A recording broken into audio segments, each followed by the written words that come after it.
when they started easing in September 2007, CPI, PPI were still on an upward trajectory. In fact, PPI increased that and peaked that year around 10%, and they were easing.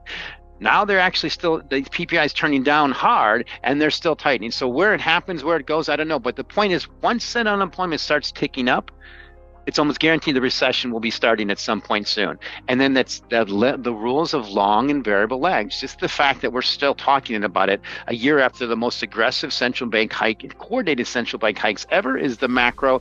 And it's the long and variable lags that are just getting started. The banking crisis is a tree in that forest. The next few months will determine whether or not the Fed can steer the U.S. economy to a soft landing without sending it into a recession, as it is at a critical juncture in its fight against inflation. The housing market in the United States has drastically slowed down recently, and manufacturing activity has decreased. The U.S. Treasury yield curve has also been inverted since mid-2022, which has historically been considered a strong recession indicator.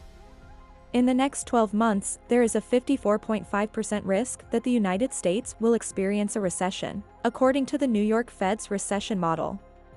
The persistence of the American job market has been the strongest justification yet that a soft landing may still be feasible. Deflation, an ongoing recession, the job market, and an economic reset are discussed in this video by Mike McLaughlin, senior commodities analyst for Bloomberg Intelligence, a cutting-edge research platform that gives perspective on industries, businesses, and governmental policy. The large commodity markets are another area of expertise for Mobile One. We would now move on to this introductory video that describes the market's current state in light of Mike McGlone's macro outlook. It's a good thing about markets. We have both sides of markets, but let's look at what produced the inflation, and is it enduring? The answer is no. What produced the inflation we have right now is the biggest pump in liquidity in the history of mankind that's dumping the most rapid pace I've ever seen. You look at things like money supply, bank deposits. We're actually having a bank run at the moment. Bank deposits are running negative 2 to 3%, just like money supply on a year-over-year basis. So that's liquidity dumping, and that's a classic measure of economic cycles. You have all big booms in history come in the back of excessive liquidity, and all busts come as they contract. We're in that middle of that contracting stage right now. What just happened yesterday was OPEC cutting is almost the best sign ever of a good bear market when OPEC cuts their supply, because they're panicking, and they have to, because they see the potential for demand contracting. What does it do in the meantime? As our economist Anna Wong at Bloomberg Intelligence pointed out, well, we were clearly calling for a recession in Q3. That might pull forward a little bit. We're clearly calling for inflation and the Fed to continue tighten. That might heighten the Fed's accelerate inflation. It helps, and it alleviates the ability for plunging commodities to help reset the market. So that's one little factor. But the macro is what I pointed out. This is the biggest one, I think, in our lifetimes, and it's just getting started. And I'll end with this. The key thing I like to point out is we are at a stage right now, typically the Bloomberg Commodity Index on a 12-month basis is down 20%. Yeah, it's bounced a little bit yesterday and recently, but we've never had a period like that with the Fed when they were tightening, and the Fed and central banks are still tightening. That is part of that pendulum, and it's probably going to swing down hard in Q2 and the rest of the year. It's just everything's lined up to the foundation for this to get much worse. Now, the thing is, you got to be careful being a weenie for the teeny, trading for the little short-term moves. Now, we've had a bounce in the stock market. We had a bounce in cryptos. We've had a bounce in copper. And they all bounced on this potential thing, oh, maybe it's over, it's a soft landing, it'll be fine, the Fed's going to start easing. And I think it's very unlikely for the Fed to ease until risk assets drop to a new lower plateau. So the number one risk factor, I think, right now is I fully expect the S&P 500 to do what normally happens in U.S. recession, which hasn't even started yet, drop 50% during the last two recessions, peak to trough. That means it gets closer to 3,000 than the current price around 4,000, and I'll rope in copper on that. I overlay the S&P 500 with copper. You just divide the S&P 500 by 1,000. It's the exact same price as the dollar per pound price of copper, around 4, and I fully expect that to head towards 3. And a key thing that's pointing that way are the U.S. bond market. You look at just the 2-year note, it's at 4%. Fed funds are on 5%. That's an inverted curve. You look at the bond, the long bond, the 10-year notes. At the time we're speaking, it's 3.43. The low for the year is around 3, just below that. It's almost at a new low yield for the year.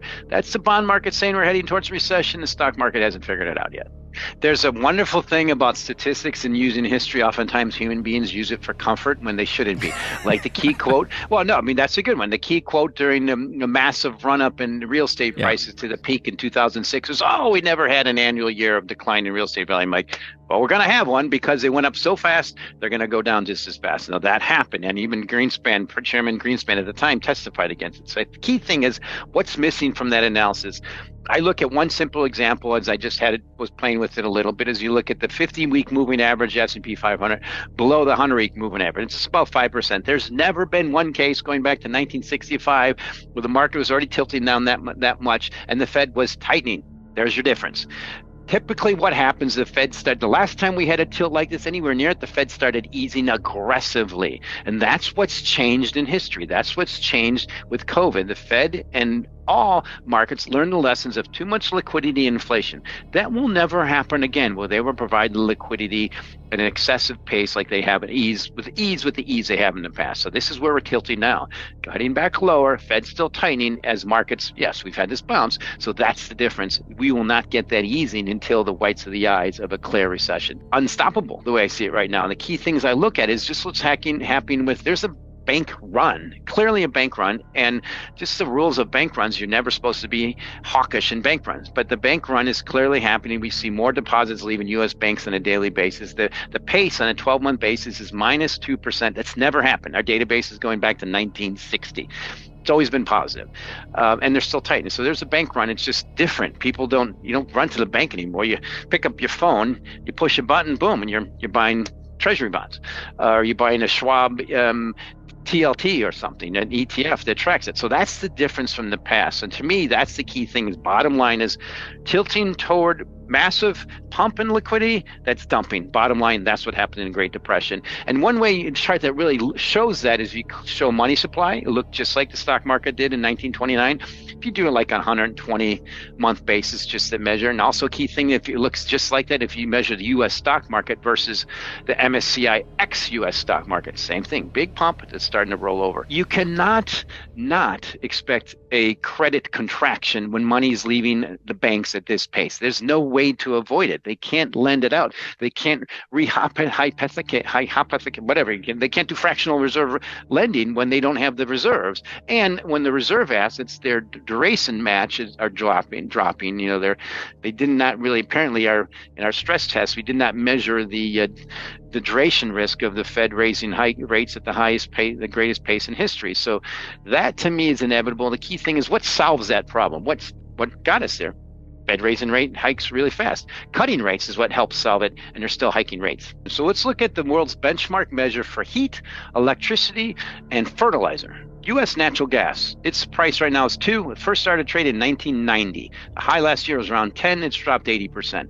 Now that's just the macro. You look at housing, owners equivalent rent, plunging on a U.S. scale, and mostly global. Why? What really pumped that? Easy money. It's all turning around. Part of what pumped it also was stock asset values. I mean, it's the classic case of the wealth effect. It's completely reversing, and it's the stated goal of the Federal Reserve to reduce this. So I think we're going to have deflation in everything, but that's what happens normally in recessions, which is this typical case. If you look at the yield curve, the probability of a recession is the highest since 1982, and you get deflation and of all assets, most particularly probably not bonds, Treasury bonds, and high value bonds, and probably not gold, which I fully expect to continue to break out, and potentially Bitcoin. But the whole thing is just simply right now we're in a process of reverting one of the biggest pumps in liquidity and asset prices ever, which means deflation. And it could forward-looking indications are those. We've seen what's happening in housing, it's peaked. We've seen it happening with mortgage applications, things like new homes under construction turning over, home sales going down. I mentioned mortgage applications, but one of the key leading indicators is commodities. Lumber's collapsed. Crude oil's collapsed. Crude oil's down 19% on a one-year basis, and gold is one of the only few commodities that's still up on a 12-month basis, a one-year basis. And I think that trend is continue. Deflating crude oil, which on the price on the screen is the same as first traded in 2007 or so, If you compare that to money supply and GDP, that's clearly deflation. But you look at the price of gold, the end of the quarter was the highest price ever. Those are trends. Deflating crude oil and fossil fuels, inflating, partially fueling inflating gold, I think are just getting started. And I don't really see a significant end to that until you have a elongated period and lag from significant Federal Reserve easing. That's usually how it works.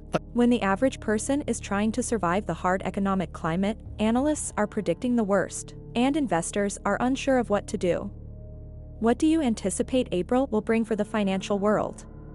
Post your comments in the space provided below and let us know what you think. Also, don't forget to subscribe, like, and enable notifications. Thank you for reading.